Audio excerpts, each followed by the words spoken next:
Bonjour, bienvenue dans une autre vidéo sur notre chaîne. Ici, nous traduisons des témoignages de personnes qui ont vécu des expériences de mort imminente. Aujourd'hui, nous allons connaître l'histoire d'Enorma Awards. Elle raconte qu'elle a vécu une expérience choquante de mort imminente et qu'elle a vu ses vies antérieures. Si vous n'êtes pas encore abonné à la chaîne, abonnez-vous maintenant. Activez la cloche de notification pour être averti de chaque nouvelle vidéo. Écoutons maintenant le témoignage de Norma. Je m'appelle Norma, j'ai été désignée par mon père et la signification de mon nom, Normal, est une enseignante, et j'ai certainement fini par devenir exactement cela au début des années 1960. Oui, les années 1960. J'ai eu une expérience particulière à cette époque, quand j'avais 26 ans, quand je vivais à Londres, en Angleterre. J'étais marié et nous avons eu notre premier enfant. Pendant environ un mois, je ne me sentais pas bien du tout, j'entrais et sortais du travail, et les médecins ne semblaient pas savoir ce qui n'allait pas chez moi, car je ne montrais pas les signes habituels de grossesse. J'ai donc dû m'absenter du travail pendant un mois. Cependant, même si je ne me sentais pas bien, il était temps de reprendre le travail un lundi matin. J'ai laissé mon bébé, mon fils, avec sa nounou et je suis parti travailler dans le centre de Londres. Pendant la journée, j'ai commencé à ressentir une douleur atroce, vers 4 heures de l'après-midi. J'ai regardé l'horloge, car notre heure de départ était à 5 heures, et il m'est venu à l'esprit que les douleurs que je ressentais ressemblaient à des douleurs d'accouchement. J'ai donc demandé à être libéré plus tôt. Je suis monté dans l'ascenseur et il y avait une autre personne à l'intérieur, une jeune femme hindoue nommée Selena, que je ne connaissais pas à l'époque. Nous étions les deux seules personnes dans l'ascenseur. À l'époque, dans les ascenseurs des années 1960, il s'arrêtait brutalement. Et quand l'ascenseur s'est arrêté brusquement, j'ai eu l'impression que l'enfer s'était déchaîné et la douleur s'est intensifiée. Je me suis évanoui. Selena était très inquiète et a appelé d'autres personnes. Ensemble, ils ont réussi à appeler une ambulance, car l'hôpital n'était qu'à quelques pâtés de maison. Ils m'ont mis dans le taxi alors que j'étais encore à moitié conscient. Pendant le trajet, j'ai fini par perdre connaissance à nouveau. Selena m'a demandé mon nom, et j'ai dit que je m'appelais Norma. Ensuite, je suis retourné à l'état d'inconscience. Ils m'ont emmené aux urgences de l'hôpital et m'ont mis dans une chambre. À ce stade, je suis complètement inconscient. Le chauffeur de taxi qui m'a aidé à me rendre aux urgences est parti avec mon sac dans son taxi, ne sachant pas ce qu'il avait fait, et il n'a pas rendu le sac le lendemain. Cependant, le problème auquel ils étaient confrontés était qu'il y avait là un patient qui ne pouvait pas leur dire grand-chose. Elle a dit qu'elle s'appelait Norma, mais elle ne connaissait pas son nom de famille, d'où elle venait, où elle vivait ou travaillait. Selena ne savait rien de moi, mais Dieu merci, elle a pris une photo de moi dans un état inconscient et l'a remise à la police. Et la police a commencé à essayer de retrouver où j'habitais et où se trouvait ma famille. Cependant, je reprends brièvement conscience et me retrouve sur une civière, avec deux médecins qui la poussent vers la salle d'opération. Le médecin m'a expliqué que j'avais un fœtus mort à l'intérieur de moi et qu'il devait opérer pour l'enlever. Quand je me suis encore évanoui, la prochaine chose que j'ai su, c'était que la douleur était partie, il n'y avait plus de douleur. J'étais en paix parfaite. Le seul problème était que j'étais au plafond, regardant mon corps sur une table d'opération. J'étais confus, totalement confus. Comment pourrais-je être à deux endroits à la fois? Qu'en est-il d'être au plafond, de regarder vers le bas et de ne ressentir pratiquement aucune douleur? J'ai regardé les infirmières aller et venir, les médecins manipuler l'équipement nécessaire, et j'ai failli paniquer devant le plafond. Puis Dawn a suggéré que puisque je ne souffrais plus, ce serait une bonne idée de faire savoir au personnel que la douleur avait disparu et que l'opération n'était plus nécessaire. Avec cette pensée, il m'est venu à l'esprit, comment puis-je sortir d'ici avant que cela n'arrive? Et dès que j'ai formulé la question, je me suis retrouvé sur le terrain. J'étais par terre, au niveau des visages des gens, essayant d'attirer l'attention des médecins, disant « Bonjour, pouvez-vous me voir? Je suis là. » Mais je ne pouvais pas expliquer ce qui se passait. J'allais d'un médecin à l'autre, mais ils ne semblaient pas pouvoir me voir. Alors j'ai commencé à m'approcher des infirmières, qui couraient partout en essayant de dire « Bonjour, bonjour, c'est moi. Je vais bien, il n'y a pas besoin de chirurgie d'urgence, et ainsi de suite. » Cependant, j'ai réalisé que personne ne pouvait me voir ni m'entendre, et je me suis retrouvé de nouveau au plafond.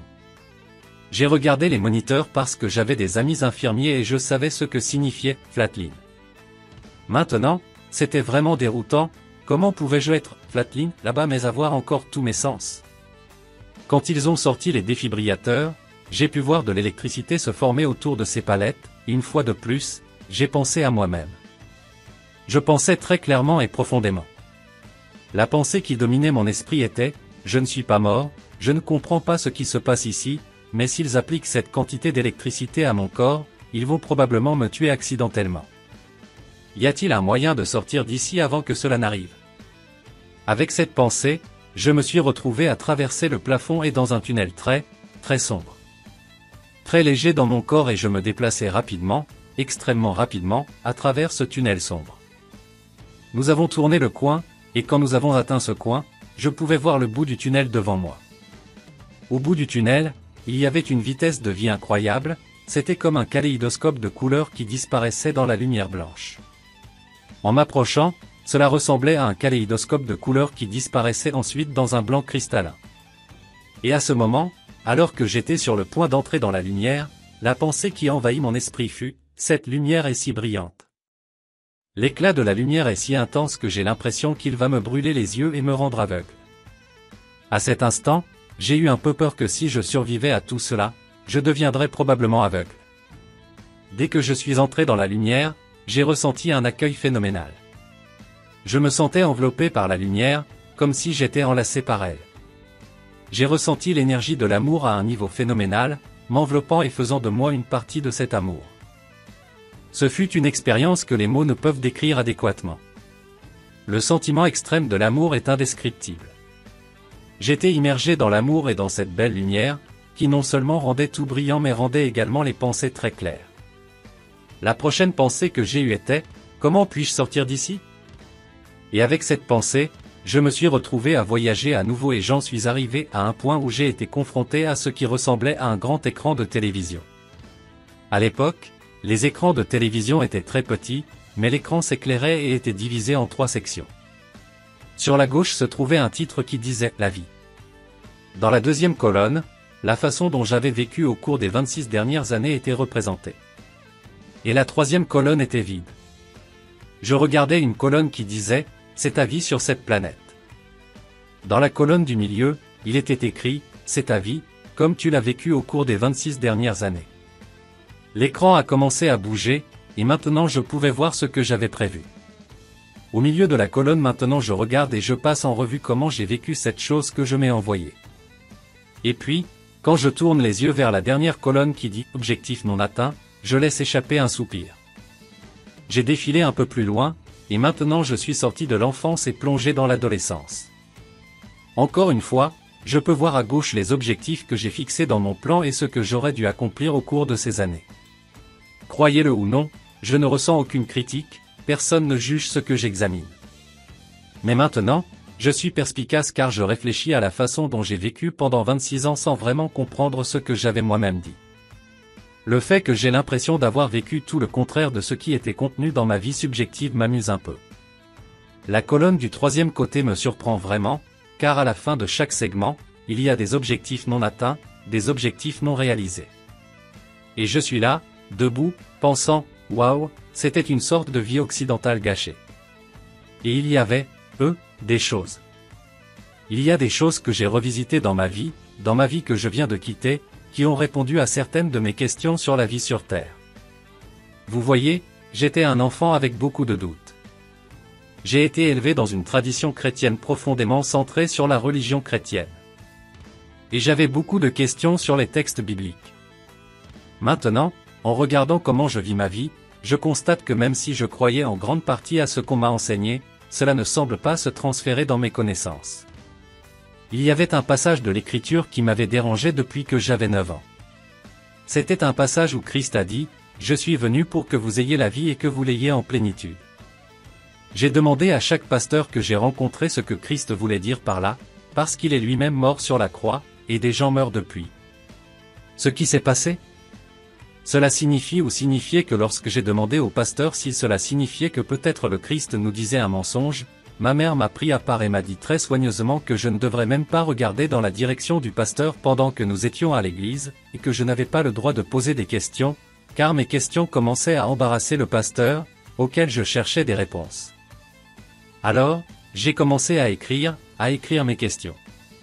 Cependant, alors que je revisitais les 26 années de ma vie, une question a fait surface, une question brûlante, et elle m'a semblé la question la plus brûlante. Cette question m'a conduit aux annales akashiques, qui sont les archives de tout ce qui s'est passé dans le monde, et remarquez que j'ai dit « monde », pas seulement ce monde. Et le résultat de cela est ce que cela a produit en termes d'énergie dans nos vies. Maintenant, je suis attiré par un écran plus grand, et pendant que je suis devant, l'écran commence à défiler très lentement. Maintenant, je passe en revue 6 vies passées, des vies antérieures. Le premier est un âge très sombre, lorsque la Terre était plongée dans les ténèbres et que les êtres humains marchaient avec des torchets. Je me vois dans cette vie, pendant une guerre tribale. Le village dans lequel je vivais était sur le point de perdre, ils perdaient la guerre. Ils étaient profondément préoccupés par le fait que des femmes et des enfants mouraient pendant la guerre et qu'il serait difficile de recommencer. Alors ils rassemblèrent tous les bateaux qu'ils avaient et y mirent des femmes et des enfants. Ils ont propulsé les bateaux vers la mer avec le peu de nourriture qu'ils avaient, espérant préserver le bateau sur lequel j'étais. Il y avait 23 autres femmes avec moi, et nous avons chanté en buvant ce que nous avions. J'avais peur de la guerre et de la noyade. La prochaine vie qu'il envisageait était de vivre comme un homme, d'être un guerrier. Il avait l'air très attrayant. Puis j'ai trouvé les 3e couteaux, l'un d'eux. Toute ma vie j'ai été présent dans une scène où je me suis vu sur la croix, comme un spectateur criant « Crucifie-le ». Une fois de plus, je portais une immense culpabilité, car nous vivions dans un monde rempli de culpabilité, qui s'est installé dans mon âme et mon esprit. La vie a vraiment changé d'une manière incroyable quand je me suis vu à côté de mes parents, qui étaient esclaves dans les champs de coton des États-Unis d'Amérique. Enfant, nous vivions dans des champs qui se sont transformés en plantations de coton. J'entendais les sabots des chevaux et le claquement du fouet frapper le dos de ces esclaves qui ne travaillaient pas aussi vite qu'ils le pouvaient. J'ai éprouvé une peur immense, sachant que lorsque je serai grand, je ne serai pas en mesure de maintenir ma culture et que j'aurai peur de sentir le fouet sur mon dos. Puis la scène a changé et je me suis retrouvé dans la vie suivante, croyez-le ou non, en tant que propriétaire d'esclaves blancs à cheval, tenant le fouet et faisant exactement aux esclaves ce qu'ils craignaient tant. Cela m'a laissé perplexe, car je n'avais jamais entendu parler de réincarnation, quelque chose qui ne faisait pas partie de ma religion. J'étais plus qu'un peu confus, car comment pouvais-je être un esclave noir à un moment de l'histoire et un propriétaire d'esclaves blancs à un autre moment? J'ai vu le parchemin se terminer et je suis resté là, encore une fois, très perplexe, me demandant comment m'adapter à cet environnement. Dès que j'ai posé la question, j'ai commencé à bouger rapidement et j'ai été emmené dans une rivière depuis mon enfance.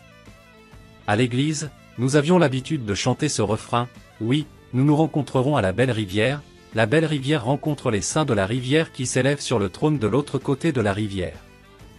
Ce n'était pas un fleuve très large, mais de l'autre côté se trouvaient des centaines de villes, toutes rayonnant d'un amour phénoménal. Oh, mon Dieu, je me sentais enveloppé d'amour, ressentant cet amour dans mon cœur, mon esprit et mon âme. Tout en reconnaissant qu'ils étaient tous mes ancêtres, j'ai réalisé qu'il y avait parmi eux des personnes auxquelles je pouvais m'identifier, car ils étaient décédés de mon vivant.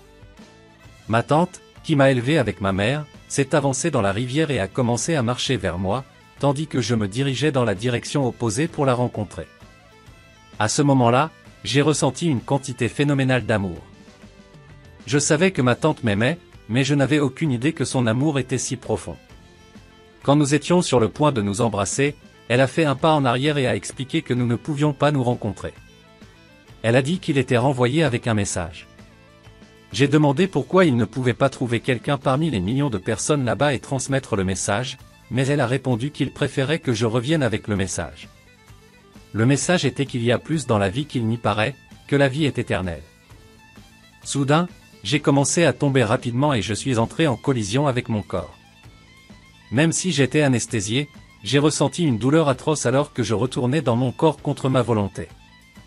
Alors que l'expérience négative elle-même était extraordinaire, la lumière de l'autre côté et l'amour que je ressentais étaient indescriptibles. Le mot « gloire » est le seul mot qui se rapproche d'expliquer ce que j'ai vécu là-bas. Maintenant, je suis de retour dans mon corps, conscient et souffrant. Je ne suis pas une fille heureuse. Je suis dans une pièce avec des infirmières assises à une table. Ils parlent, appartenant apparemment à la même église. L'un d'eux est allé à l'église dimanche et résume le sermon prononcé, qui portait principalement sur la préparation à éviter l'enfer. Je suis allongé dans mon lit, indigné que quelqu'un prêche sur l'enfer. Cependant, je ne peux pas exprimer mes pensées parce que j'ai des chaussures dans la gorge, ce qui signifie que je ne peux pas parler. Alors je commence à écouter attentivement la conversation et je me rends compte que je dois revenir avec des convictions différentes. Pendant que j'écoute la conversation sur le sermon, ils allument une radio qui était entre eux. La musique classique commence à jouer doucement et je remarque que je peux voir les couleurs des notes de musique, ce qui me déroute. Je suis allongé là, à écouter la musique avec laquelle j'ai grandi, la musique classique que j'ai toujours écoutée à la maison. Maintenant, je peux percevoir les tonalités des notes de musique et je remarque que chacune d'elles a une couleur spécifique. Chaque couleur est associée à un nombre, et j'observe cette interaction entre les couleurs, les rythmes et les nombres. Je suis absolument fasciné car il crée un motif. Et devinez quel est le modèle? Cela coule dans ces deux personnes qui sont assises là et qui travaillent très facilement avec leurs mains. Puis deux autres professionnels de la santé sont arrivés et se sont arrêtés pour parler avec les deux jeunes femmes. Et ce que j'ai remarqué, c'est qu'ils absorbent également cette complexité phénoménale de lumière et de couleurs, de rythme et de nombre. Mon voyage a donc commencé avec des sens très aiguisés. Pendant les 3 années suivantes de ma vie, tout ce que je voulais, c'était retourner de l'autre côté où il y avait ces niveaux phénoménaux d'amour et de lumière. Depuis lors, j'ai fait beaucoup de travail spirituel, ce qui m'a amené à trouver un but dans la vie. J'ai posé la question, quel est mon but? Cela m'a amené à devenir aumônier, à être ordonné et à travailler comme aumônier de prison pendant 27 ans, offrant des services religieux et thérapeutiques aux détenus qui se préparent à réintégrer la communauté. Cela a pris du temps et des efforts, mais j'ai appris de mes expériences et des expériences des autres que la vie est éternelle, que l'amour est tout ce dont nous avons besoin et que la réincarnation est bien réelle. Nous continuons à revenir jusqu'à ce que nous ayons appris nos leçons, et l'amour est la clé de la joie et du bonheur, quelque chose que l'humanité semble rechercher sans cesse. Alors, qu'avez-vous pensé de cette histoire incroyable? Laissez vos avis dans les commentaires. N'oubliez pas de vous abonner à la chaîne. Apportons à plus de gens l'espoir qu'il y a de la vie au-delà de ce que les yeux peuvent voir.